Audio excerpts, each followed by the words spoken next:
City est le premier opérateur immobilier français. On fait de la promotion immobilière, de l'agence immobilière, de la gestion, de la transaction, tout l'immobilier, rien que de l'immobilier, mais tout l'immobilier. C'est le paradoxe de la mobilité en fait. C'est parce qu'on a un produit qui est immobile qu'on a eu besoin de mobilité. Je m'explique, dans la relation qu'on a avec nos clients, traditionnellement et depuis longtemps, depuis un siècle, ceux qui recherchent un logement et qui s'intéressent à un projet, à un nouveau projet, qui achètent donc, comme on le dit, sur plan, viennent dans des petits bureaux de vente, voir des petites maquettes, des plans et essaient d'imaginer en 3 dimensions ce qu'on va leur construire. Et pour ça, il faut qu'ils se déplacent. Le digital a changé ça, que finalement les gens depuis leur mobile ou depuis chez eux, ils ont envie de visiter nos appartements, ils ont envie de connaître tout le marché immobilier, tout ce qui est à leur disposition, et ils n'ont plus envie de se déplacer dans nos Algeco où il fait froid l'hiver, où le matériel est plus ou moins sommaire, où les conseillers commerciaux ont des outils plus ou moins bien agencés. Et finalement, l'idée ça a été de dire mais pourquoi on ne mettrait pas tout chez le client ? Le bureau de vente, la maquette, les plaquettes, les plans de vente et bien évidemment quand on parle de maquette chez le client, de maquettes numériques, de plans de vente en 3D, puisque moi je ne vends pas des appartements, je vends des projets, ils n'existent pas encore. 70% de nos appartements sont vendus avant que je démarre les travaux. Donc tout l'enjeu pour moi, et c'est le business de la promotion immobilière qui fait comme ça, effectivement c'est de vendre les appartements avant de les construire. Et c'est comme ça que tourne l'argent et que se fait l'activité. Donc c'est une nécessité de business pour moi.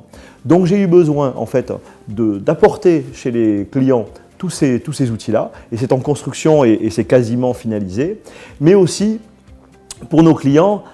Vous le voyez bien, ce mouvement digital, il désincarne, il déshumanise en fait la relation puisque je ne les vois plus.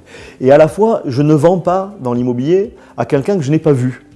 C'est-à-dire qu'il y a ce besoin sur un investissement, on va dire de 200 000 € en moyenne, c'est la moyenne de nos produits, de voir quelqu'un. Bien évidemment, vous achetez un produit à 200 000 € aujourd'hui pour un particulier, à part de l'immobilier, il n'y a pas grand-chose. Et le client, à ce prix-là, il a besoin de voir, de toucher, il ne peut pas toucher le bien physiquement puisqu'il n'existe pas encore dans nos métiers, mais il a besoin de toucher quelqu'un et d'être rassuré et d'être accompagné. Et pour ça, en fait, on a eu l'idée, de la même manière qu'on a déporté tout ça chez le client, de déporter la même chose chez nos collaborateurs. Donc, ils aient les outils pour parler, pour communiquer à nos clients, et notamment un outil de premier contact, qui n'est pas le téléphone, ni le formulaire, ni le callback, qui est l'outil de visio. Tout a été imaginé au départ par ça. Comment ça va se passer entre le prospect qui recherche un logement et quelqu'un qui va lui donner les premiers renseignements. Et ça s'est fait par réincarnation, la réhumanisation de la relation par la visio. Et les premiers tests qu'on a fait il y a 2 ans, avant de se lancer dans Skype for Business avec Microsoft, c'était de dire, et si on faisait des premiers tests visio pour voir comment les clients réagissent et dans quelle proportion ils acceptent de prendre des rendez-vous, plus que si on leur téléphonait ou si on leur envoyait un email. Alors c'est spectaculaire, par rapport au téléphone, c'est 3 fois plus de rendez-vous pris en visio que par téléphone. Et par formulaire, c'est 20 fois plus. Là, il y a peu de relations entre les deux. Mais par le téléphone, c'est spectaculaire. Alors là, à ce niveau-là, on peut se demander, mais est-ce que c'est parce que les clients qui choisissent de vous contacter en visio sont plus motivés que ceux par téléphone? Sans doute, mais c'est bien, ça fait un premier tri. Et ça veut dire que dans la pile de ce qu'on doit traiter, nous, de nos prospects, on sait par lesquels commencer.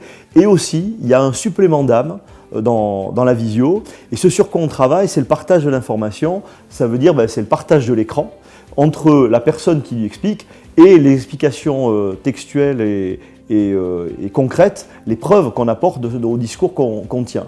Et donc le partage, en fait, une sorte de SharePoint en fait, entre les deux, dans les premiers tests, c'est assez spectaculaire.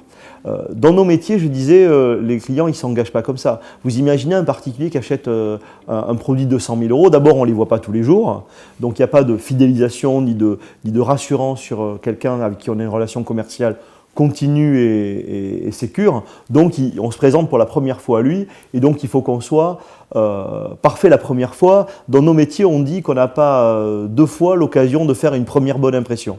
On ne reverra pas le client sans doute avant un moment, en réachat en tous les cas.